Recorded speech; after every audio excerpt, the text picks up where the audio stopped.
प्रभु ने कहा था, जो व्यक्ति छोड़ना सीख जाता है वो कभी हारता नहीं, क्योंकि अब उसके पास खोने के लिए कुछ बचता ही नहीं। अब सोचो, अगर तुम अपने भीतर से ये डर ही मिटा दो कि अगर मैं छोड़ दूं तो क्या होगा, तो कैसा महसूस होगा। हल्का, मुक्त, शांत है न? यही है लेटिंग गो का असली अर्थ।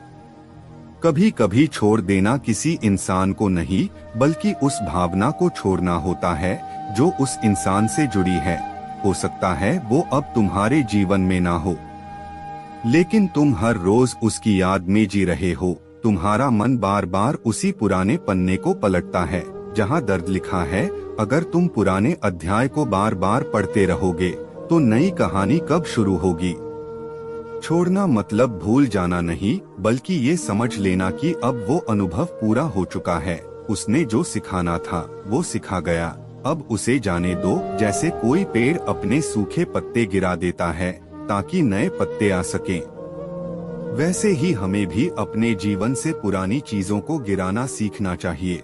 पुराने पत्ते पकड़े रहेंगे तो नए कभी नहीं हो पाएंगे। छोड़ना कोई एक दिन की प्रक्रिया नहीं है, ये हर दिन का अभ्यास है।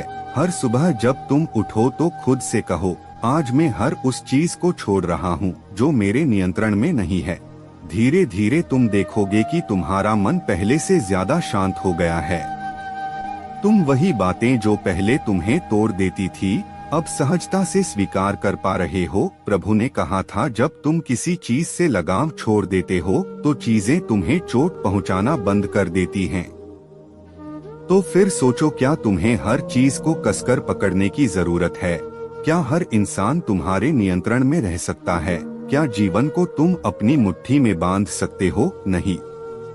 जीवन हवा की तरह है, उसे पकड़ा नहीं जा सकता, बस महसूस किया जा सकता है। इसलिए प्रभु ने कहा, जब तुम ऐसा करते हो तो धीरे धीरे तुम्हारे भीतर एक शांति उतरने लगती है, जो किसी आवाज की नहीं बल्कि एक मौन की होती है। वो मौन जो सब कुछ कह जाता है।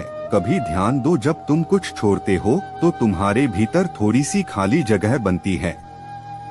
वही जगह आगे चलकर तुम्हारी शांति का कारण बनती है। वो खालीपन तुम्हें डराता नहीं, बल्कि तुम्हें नया आकार देता है, क्योंकि जब तुम छोड़ते हो तो तुम खोते नहीं, बल्कि अपने भीतर जगह बनाते हो, नई सोच के लिए, नई ऊर्जा के लिए, नई दिशा के लिए। छोड़ना एक निर्णय नहीं, यह एक समझ है। कुछ लोग काबिल नहीं होते और फिर भी हम उन्हें अपनी जिंदगी के राज बताते रहते हैं। नाराजगी को इतना लंबा नहीं खींचना चाहिए कि वो रिश्तों को खत्म कर दे, क्योंकि समय की असली कीमत बहुत कम लोग समझ पाते हैं।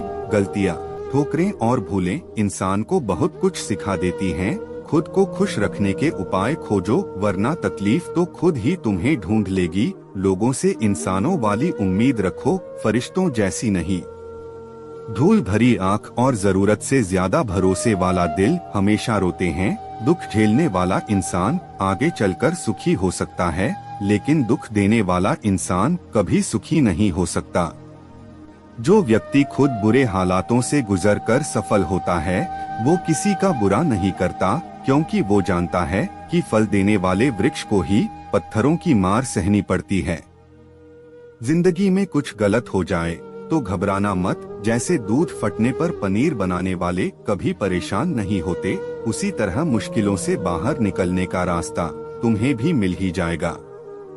लोग अक्सर अपने मतलब के लिए अच्छे से बात करते हैं, और जब उनका मतलब नहीं होता तो उनका अंदाज ही बदल जाता है। किसी सच्चे इंसान के साथ इतना भी गलत मत करना कि उसकी दुख की मार सारी जिंदगी पछतावे में निकल जाए।